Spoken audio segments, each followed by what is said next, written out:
What you're about to watch is from the most recent live stream. This is the actual math that I go through to find the CR numbers and compare it to what's printed.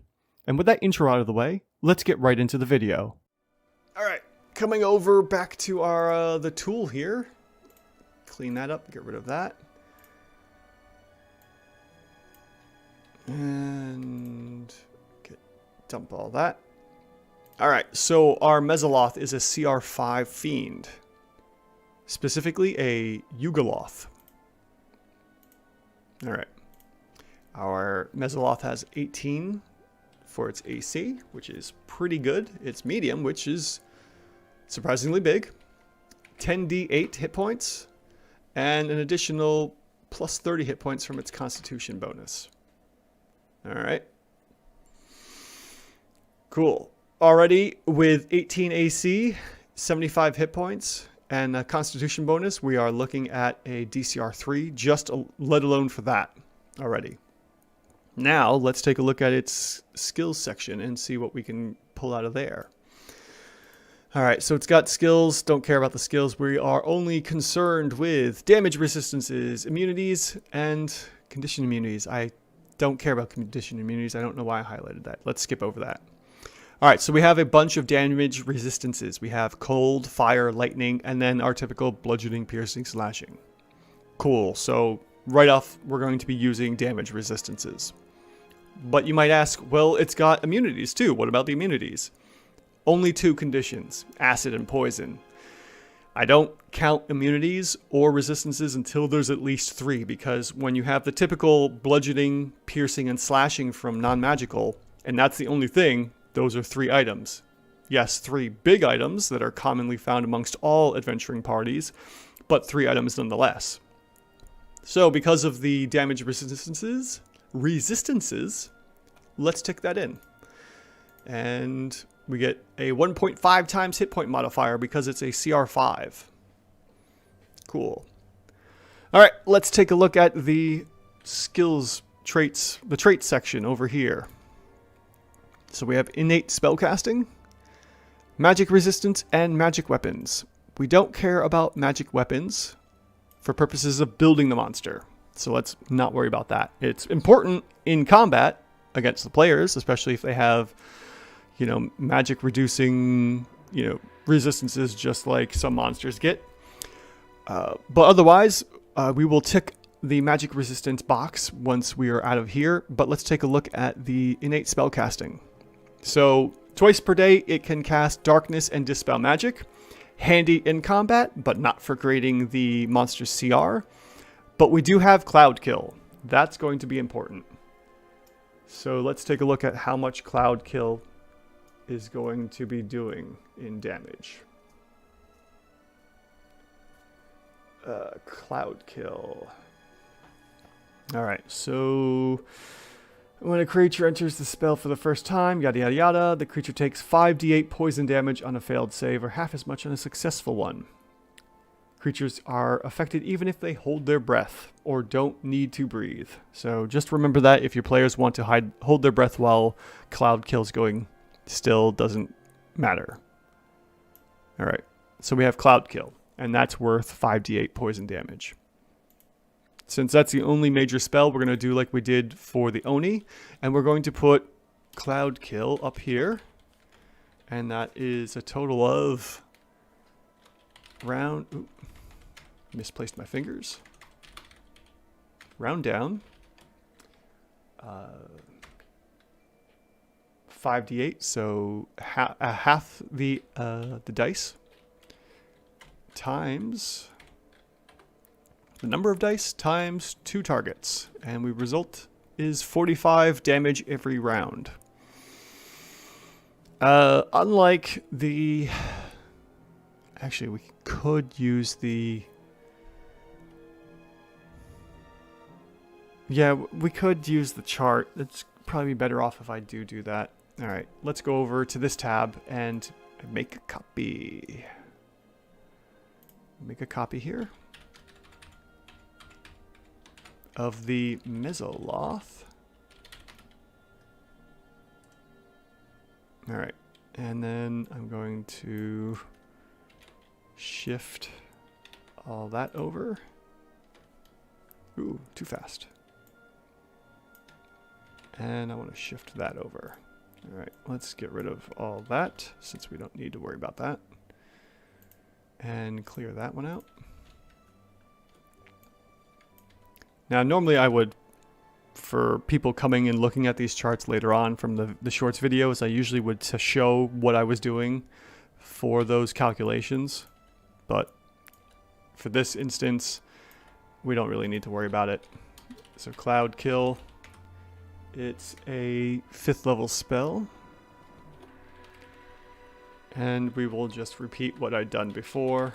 Round down. 4.5 times 5 times 2, resulting in 45. All right, now let's take a look at some of the other things it can do.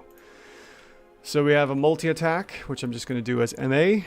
And the multi-attack is, well, let's look at it together, because I forget about that. Multi-attacks, actions and whatnot. The Mezzoloth can make 2 attacks, one with its claws and one with its trident. So it can poke with the trident and bite with the claws. The claws will do 9 points of slashing damage. The trident will do 8 piercing damage because it doesn't have a shield. It's going to hold it with 2 claws, which it could do. It will claw first and then quickly grab the trident with both claws. And we have a teleport action. Mezzoloth magically teleports along with any equipment it's wearing up to 60 feet to an unoccupied space it can see. That's going to be interesting. Teleport may affect the monster, but there's nothing for guidance. If anything, I might give it a +4 AC bonus, very similar to Nimble Escape's defensive bonuses, because you know, the goblins can hide and disengage with that. So having a free teleport could, in essence, be very similar. Maybe a +2 AC because it takes an action to do. But it is slightly delaying combat again. So who knows? All right. Multi-attack, we will look at that in a minute. Claws. So we have claws. Claws. Worth 9 points of damage, and then the trident, which is also worth, I am going to suggest the 8.5 damage because it's 1d8 plus the 4. That's why I'm adding in that half damage. And the multi-attack ends up being 1 of each. So we'll do that plus that, resulting in 17.5 points of damage. So what are we going to do to calculate our monster's damage here? Well, first off is casting Cloud Kill. So it's going to find a spot in its area that it says, this is perfect. This zone right here, let's say for the sake, this is the battle map. And the blue square is the Mezzoloth, and the party's down in the lower right here. So we're going to do the Mezzoloth here, and the party is, you know, here's one person, here's another, here's another.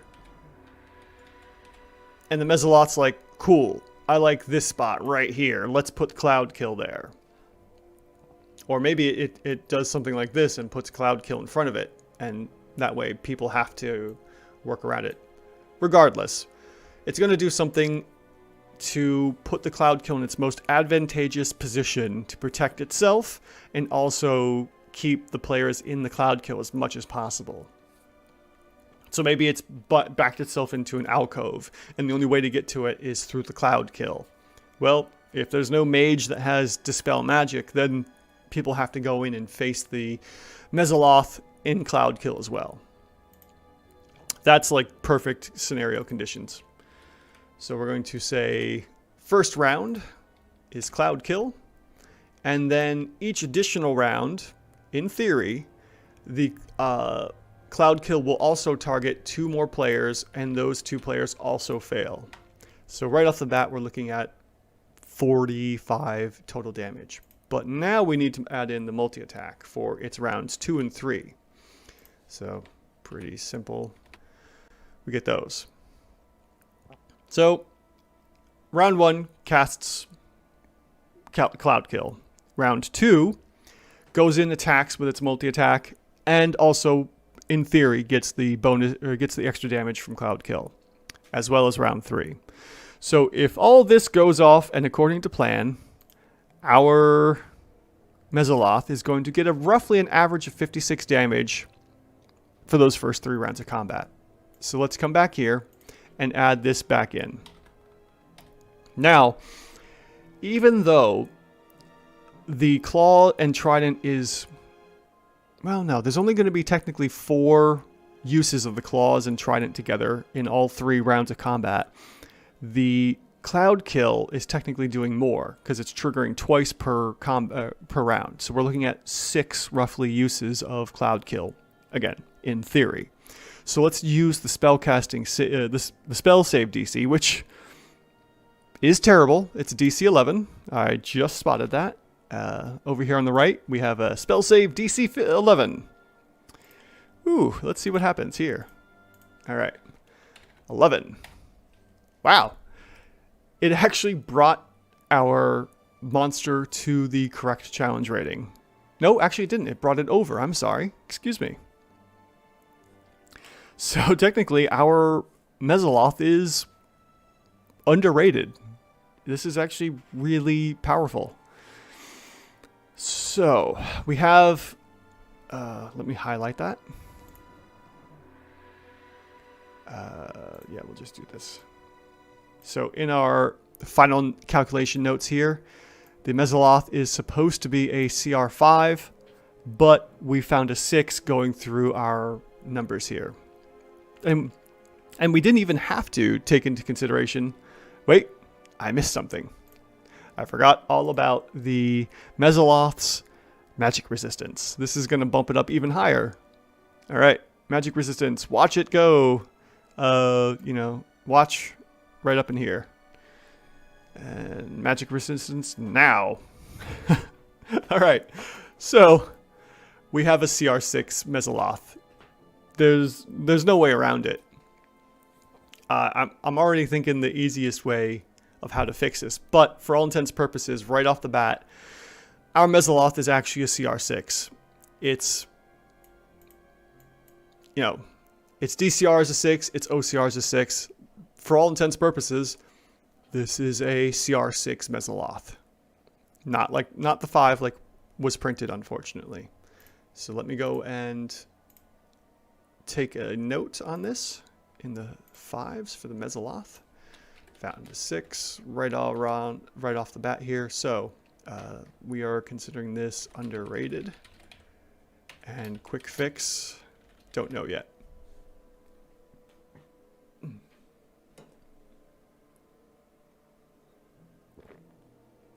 All right, so how can we quick fix this? Hopefully it's simple. We can do one of 2 things, or we can do a bunch of different things. First off, let's not include Cloud Kill, and that's going to be the just 17 points of damage. So we're going to put in DPR is 17. We're going to uncheck the saves because that doesn't matter now. And it has a higher 2-hit bonus. So there we go. That's how you bring it to the CR5. Pretty straightforward. If you haven't seen it already, just come on over here to the final calculations and see that our expected CR5 is matching our CR5 challenge rating. And if you'd like, we can verify this by looking at the table to the right here, which I haven't shown yet at all. All right. So we have offensively 17 points of damage. And our 17 results in a CR2, which expects an attack bonus of 3. Now, our let's change the hue a little bit. We're expecting we have an attack bonus 7. Between the differences, that's 4 points, which results in a shift of 2, which brings the OCR to a 4.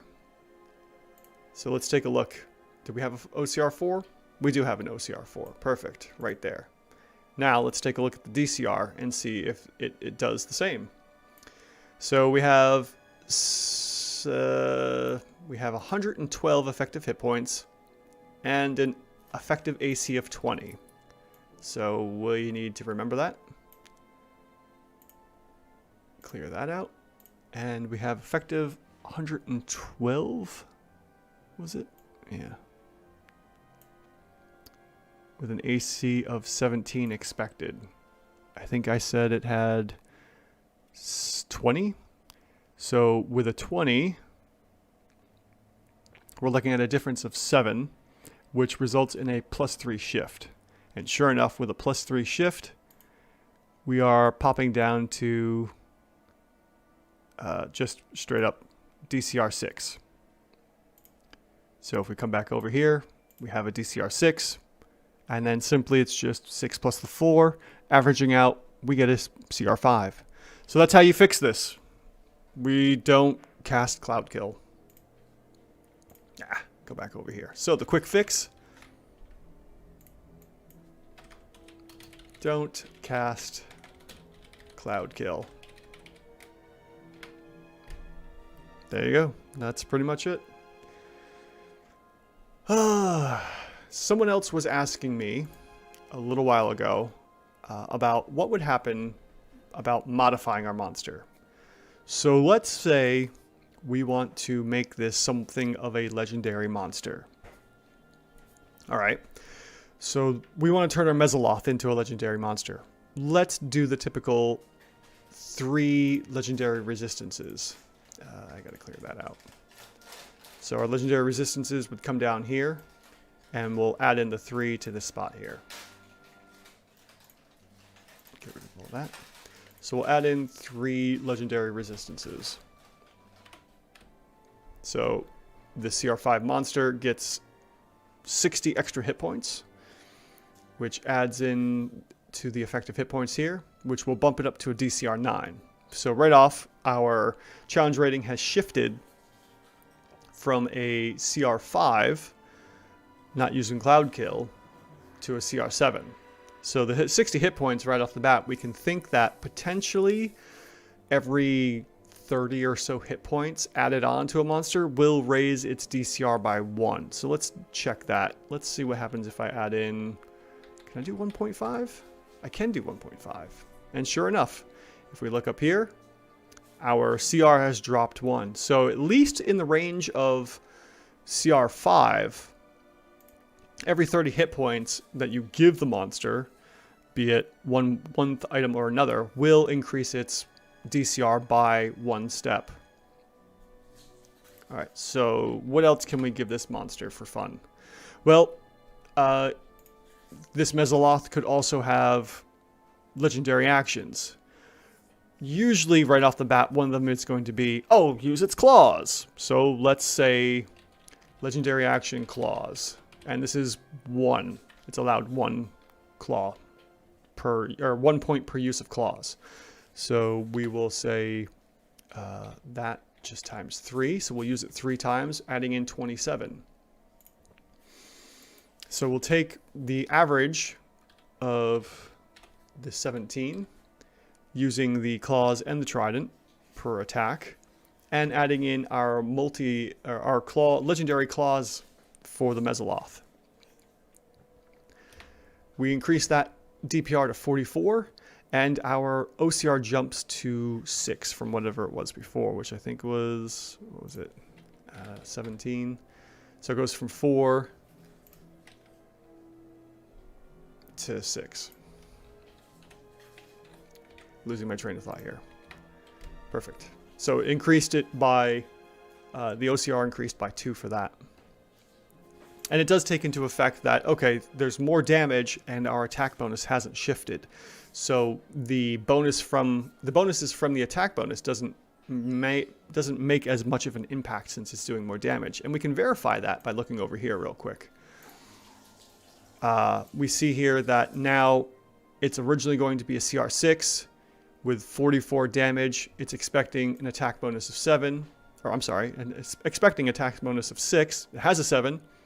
that's only +1 over, there's going to be no shift to the OCR. So our legendary Mezzoloth here stays at OCR 6 because, you know, the attack bonus it has isn't as important or as impactful as it once was. What else could this legendary Mezzoloth have for its legendary actions? Well, for sure, we could say legendary teleport for 2 points. And that's not going to affect our Mezzoloth really at all. It's just going to allow it to jump around all over the place. And what else could it do for one more legendary? Something, it needs like a third legendary thing. Maybe it can, I don't know, maybe it can move. And if it can move, we'll say legendary move for 1 point, not 10. That's pretty much significant and similar to the Orc's aggressive feature. So as a bonus action, the creature can move up to its speed towards a hostile creature can see. Well, not as important, but it's about the same. So we could say if you use the legendary action to move, we could say, all right, let's throw that in that extra 2 DPR. It's not really going to do much. Aggressive is great for low CR monsters, terrible for high CR monsters. And for an expected CR of 5, but we're actually getting a CR 8, it's kind of a moot point. Although it does shift it up to an OCR 7, but because of the high DCR, it's not really going to do much of anything. But let's just change one thing here. Because of the resistances, the CR range could be playing a factor in here. So let's bump this up to an 8 and see what happens. Okay, luckily, because it's still within a particular range for resistances and immunities, it doesn't change the bonus here on the side, luckily. So there we go.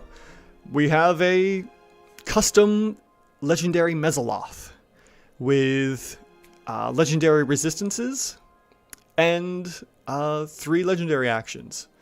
So I could, in theory, which I think I will, I'll create this as a PDF. You know, use it for myself at some point, and it'll be, you know, a CR8 legendary Mezzoloth. And there you have it. That's how you break down and expose the monster's CR values. If you like what you've seen, hit the subscribe button down below and give the video a thumbs up. I post daily, and until next time, thanks for watching.